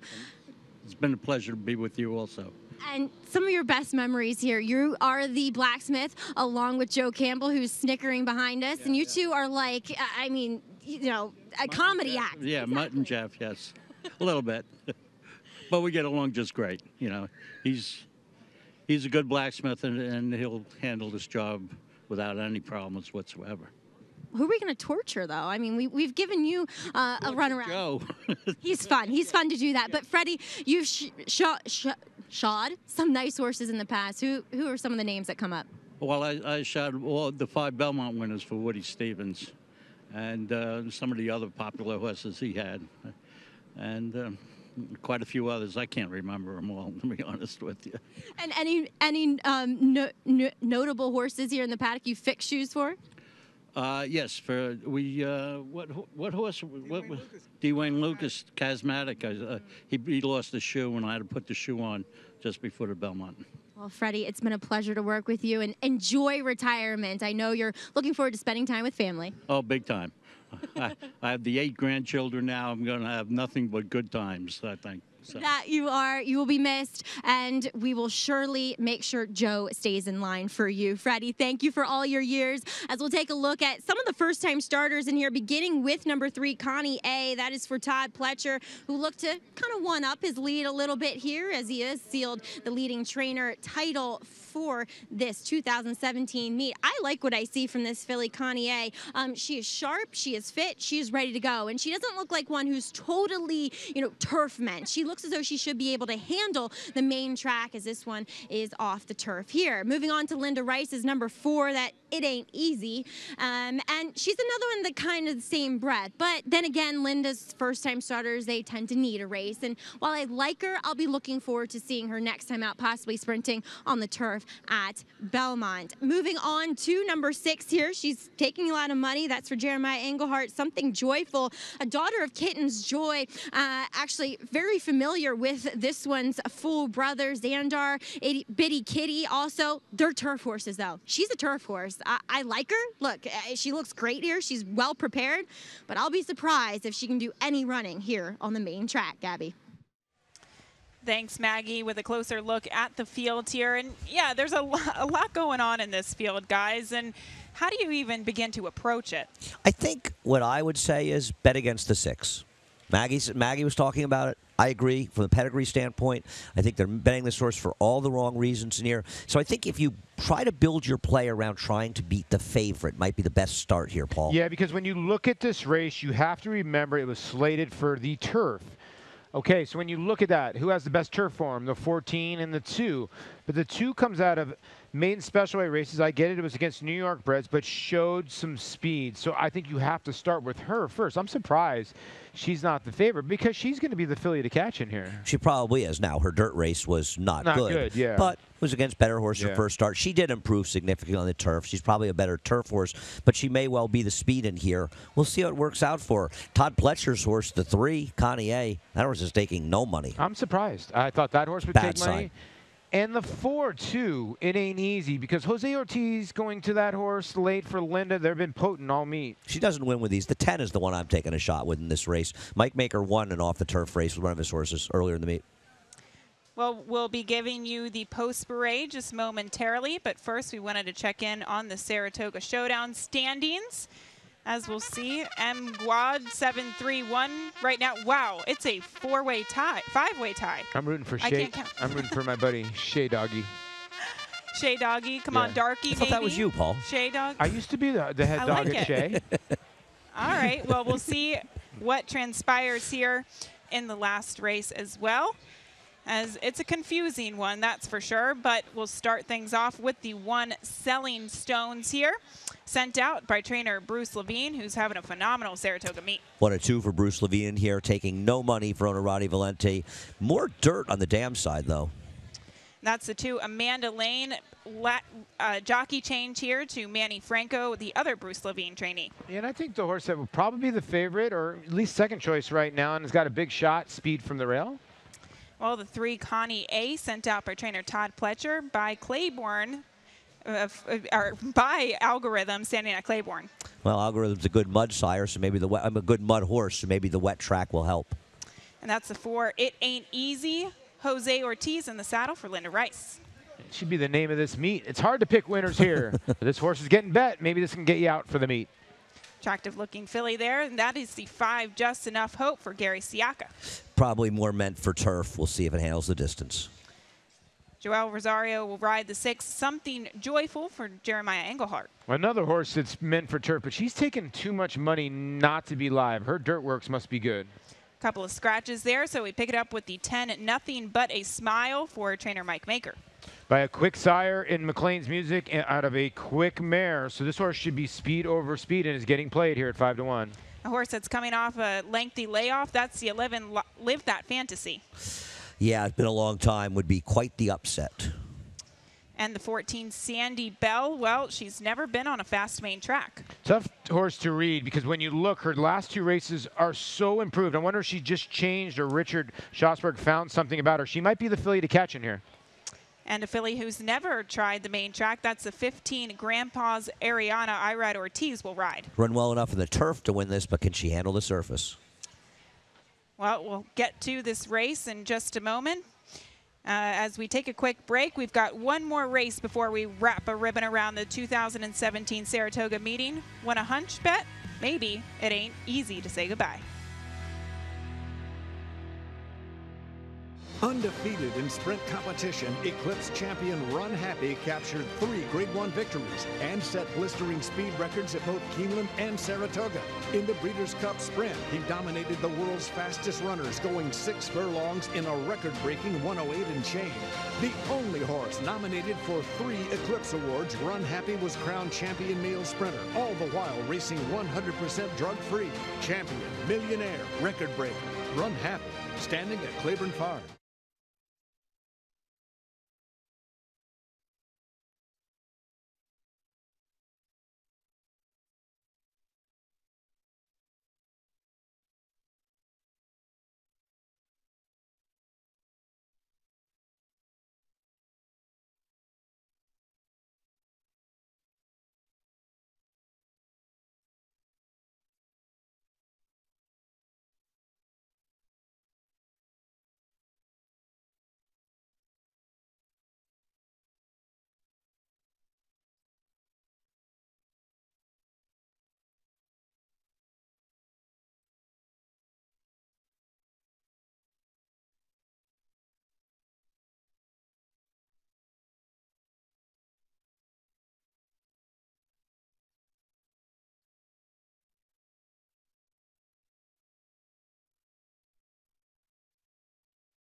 Welcome back on Saratoga Live, as that is a look at the 3 Connie A sent out by trainer Todd Pletcher. He's had yet again another phenomenal meet, and we are just 4 minutes out from today's finale. Will he get another win to his name? We'll find out here, but the trainer, well, he just clinched his 13th training title here at Saratoga.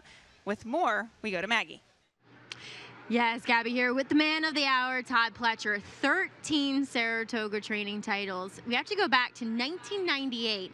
I mean, Todd, talk about that first one. The first one was definitely sweet and very unexpected, actually. I think we had 20 wins that meet, and yeah, it was phenomenal. So have a great appreciation for how hard it is to win here, and you know, we've just been very fortunate. Had great support from our owners, and you know, a lot of good horses. Now, you are sitting at 40 wins. A win here would put you over the record for wins here at Saratoga. That'd be quite an accomplishment. It would, yeah. I mean, this filly's, you know, she's trained pretty well.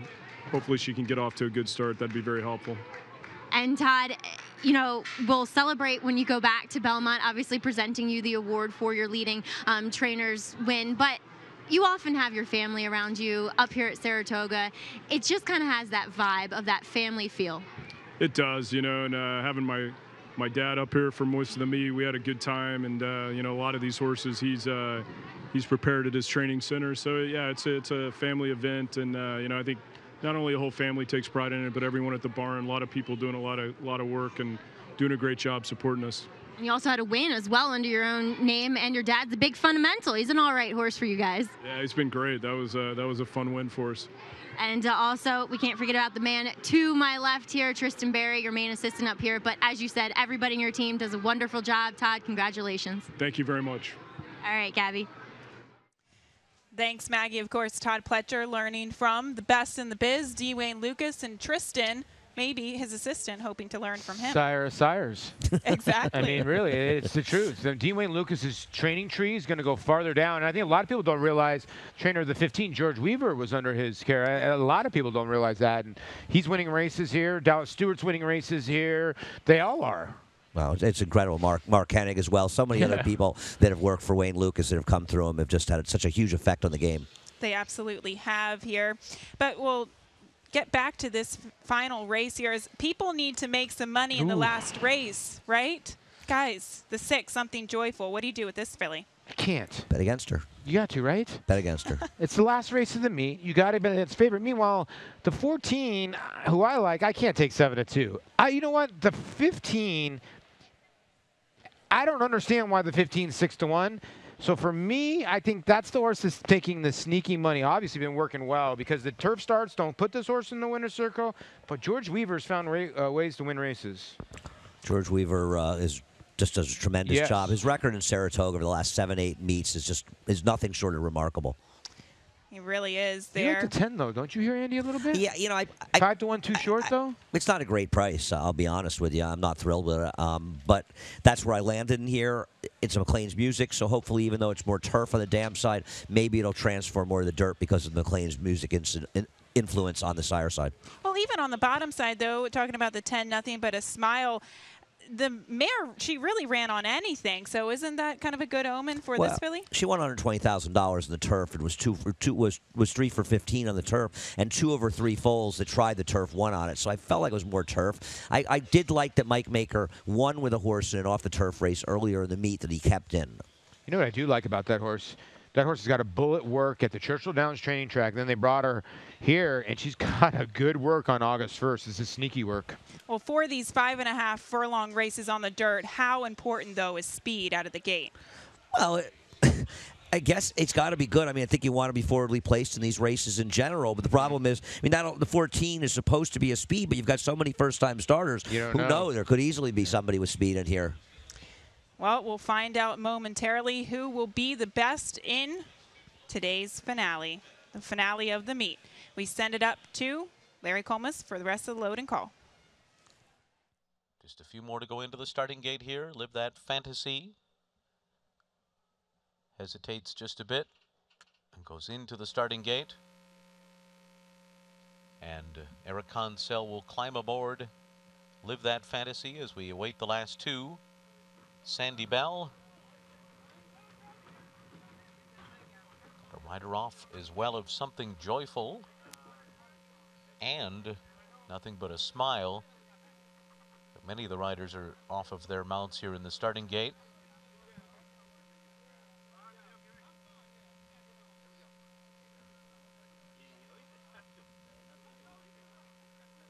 Well, it looks like we'll have a slight delay as we have a couple of horses who are backing out of the gate. And, guys, it looked like the 11 Live That Fantasy kind of initiated this. Not really sure. I mean, it's hard to tell. A lot of guys are off. They've taken the 6 out. We'll see what the story is with that horse as well. Yeah. We can't really know from where we stand, and it's not really fair to speculate. You see the state vet right there. She's calling in. I'm wondering if she's going to call in. This horse could be a late scratch here. You can see she got on her phone. Something happens here. Like we said, the creatures of habit. The 11 was acting up. Gabby made a great call. I think the 6 saw it out of the corner of her eye and said, you know what, I'm going to act up too. And I think she's going to be a late scratch. So now, if you have pick 4s and pick 5s, it's going to go to somebody else. Or pick 6s. Yeah. Exactly. That was the current favorite, but she will be a late scratch as we see the assistant starter taking the saddle off. Can we find the odds? Somebody see the odds? And anybody, I don't know if we can tell who is actually favored after this. It appears the 14 will end up being the favorite. We'll wait until we see it, and we'll keep those odds up there so people know. But it does appear very much that if you had the 6 and the pick 4, pick 5, or pick 6, it will transfer to the post-time favorite, who is likely to be the 14. Yeah. Well, we have a couple of moments as they're unloading the horses and reloading them. The 14 Sandy Bell, though, guys, she is getting to the fast main track for the first time. That could be an advantage for her, and she has experience. I'll tell you something else that might help her. Unlike the other horses, she hadn't been loaded in the gate. Same could be said for the 15. That's a good point. That's a very good point. And the thing about that horse is the first 3 races are so confusing, and she ran so bad on the turf that her other races are so good on turf since she's come back. That's why I think she's a different filly now.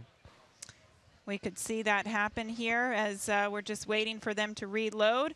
But there are our meet leaders. Congratulations to all. Jose Ortiz had a phenomenal meet with 58 wins, getting a 2nd jockey title. Todd Pletcher and Mike Dubb. I have a question for both of you. Who looks happiest? Oh, it's got to be Todd Pletcher. I think it's Dubb. Yeah, you think Todd's just... Yeah. You don't get that many smiles. You think Todd's just being kind of Todd's just playing it cool? Wouldn't you be happy, though, with as many owner titles and training titles as Mike Dubb and Todd Pletcher have combined? Yeah. Apparently the happiest person is our cameraman, John Kakamis. I will tell you this, though. I have not seen Jose Ortiz without a smile on his face. No. Well, he didn't have a smile when his brother claimed foul against him earlier and he got disqualified. Yeah, I know. In fact, and I don't blame him, he did not have a smile when he saw he claimed foul. He was mad. Well, talking about those 2 brothers, Jose Ortiz will be on the 4 It Ain't Easy in the finale. And we also, and there he is. Congratulations to Jose Ortiz. Oh, he just keeps getting better and better, though, guys. Well, because he works really hard and he studies hard and he works in his craft, and he's a great example for all riders, especially young riders. So he's an athlete. He's an athlete. It's different when you can ride a horse. He's an athlete. He can maneuver horses. He moves horses up. Well, we know Jose Ortiz won the jockey title. Who got kicked there? Is that the 10? Looks like we'll have another scratch here. Wow. Does appear that the 10 acted up there in the gate as well. We'll get you more information, but that is a look at Joe Bravo here. It looks like he's okay. He kind of popped off before any of the drama ensued there in the gate. How many times you see this is when one horse acts up, they go back to load in, they all go in. Now you can see, look at the back of the horse, already has dirt where the horse almost sat on the ground.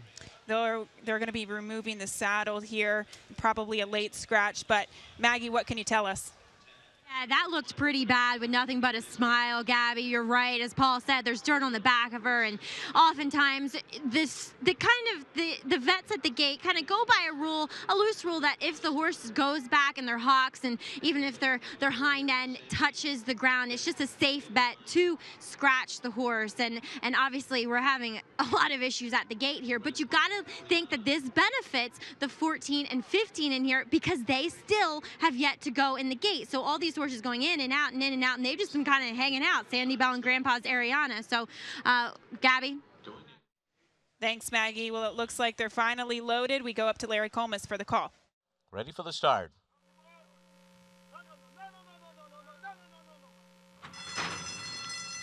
They're off. And it is Sandy Bell who comes out running with Grandpa's Ariana to the outside. Live That Fantasy came out in 3rd. Selling Stones 4th on the inside. Amanda Lane is 5th by another 4.5. And then it's Connie A, followed by Just Enough Hope, and It Ain't Easy is last of them all. Sandy Bell on top as the field makes their way into the far turn, opening up to lead by 4 lengths over Grandpa's Ariana. And it's another 5 lengths more back to Amanda Lane, who's on the outside of Live That Fantasy, 3rd and 4th.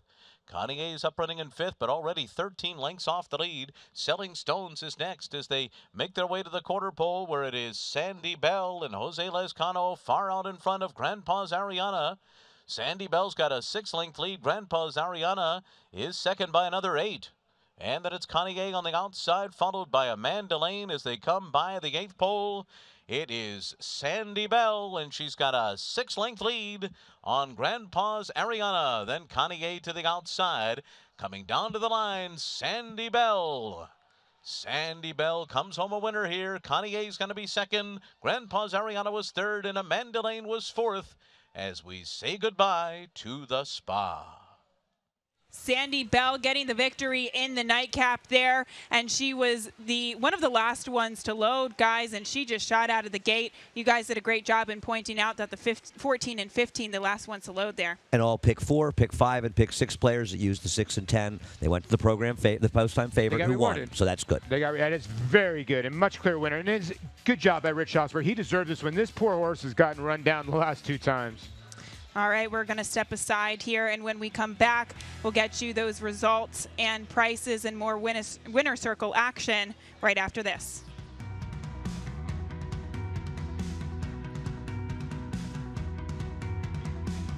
Claiborne Farm presents Trap Shot. This graded stakes winner and multiple Grade 1 performer is now an emerging young sire. His top runners include Fish Trap Road, winner of the Grade 3 Dwyer Stakes, plus 2-year-old stakes winner Mirai, graded stakes place Quick Release, and Grade 1 performers My Man Sam and Wild Shot. Already ranked among the nation's leading sires of 2-year-old winners, Trap Shot has the speed, the class, and the pedigree to remain Tappett's top side. Trap Shot at Claiborne Farm.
You're watching Saratoga Live, and that's a look at the 14 Sandy Bell getting the victory in today's finale. She went off as the post-time favorite there. This 3-year-old filly, by More Than Ready, finally breaks her maiden, returning $560 for the win.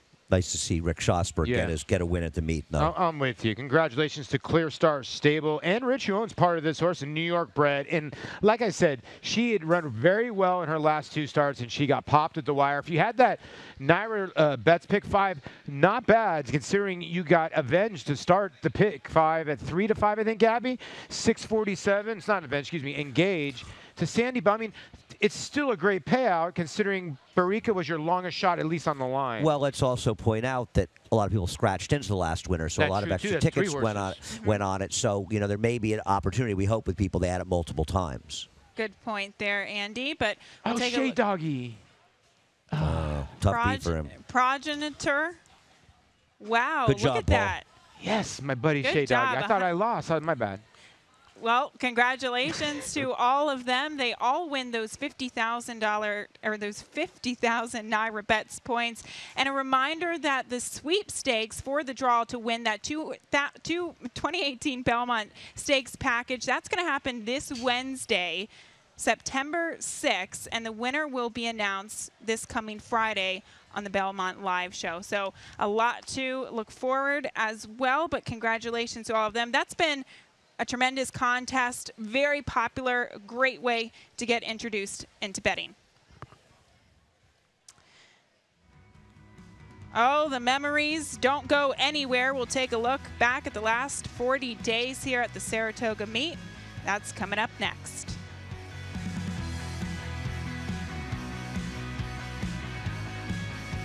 Multiple Grade 1 winner First Samurai by Giants Causeway got off to a quick start at stud, siring Grade 1 winners in each of his first 3 crops. His talented son Lee captured the Grade 1 Don Handicap in record time and retired to stud with over $2.3 million in earnings. Sovereign Award nominee Stack Deck captured the Grade 3 Bold Venture Stakes and Grade 2 Kennedy Road Stakes, both just to tick off track record times. First Samurai at Claiborne Farm. How do I see New York bred performance? Like this. Disco. Here's New York sire Disco Partner setting a new world record in the Jaipur. Holy mackerel. And they perform like multiple Grade 1 winner Mind Your Biscuits. And he's pouring it on late. Shown here, winning the Belmont Sprint Championship. And New York breds perform in the sales ring, where this filly sold for $750,000. Look for your registered New York performer at upcoming auctions.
Welcome back to Saratoga Live as we see one of the assistant starters.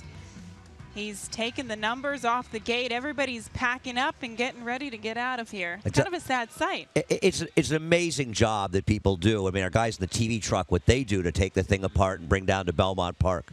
And there's a look at the faces of Saratoga. And at Saratoga, well, it's all about the horses. Here are more on the sights and sounds of the spa.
Yum, yum, yum, yum, yum, yum, yum, yum, yum. Yum, yum, yum.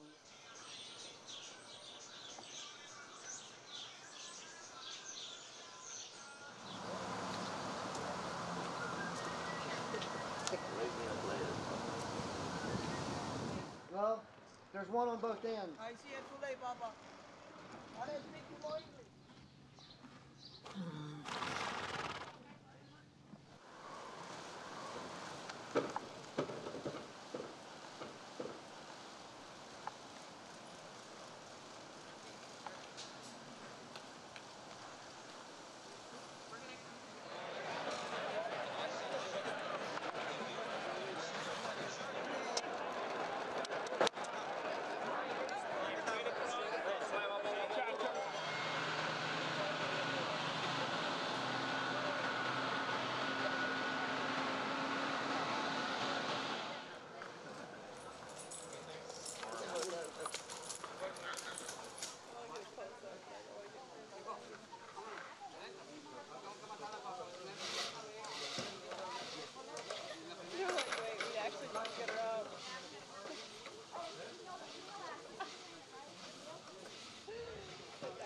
Well, great stuff from one of our friends and colleagues, Ernie Munich, for putting that together.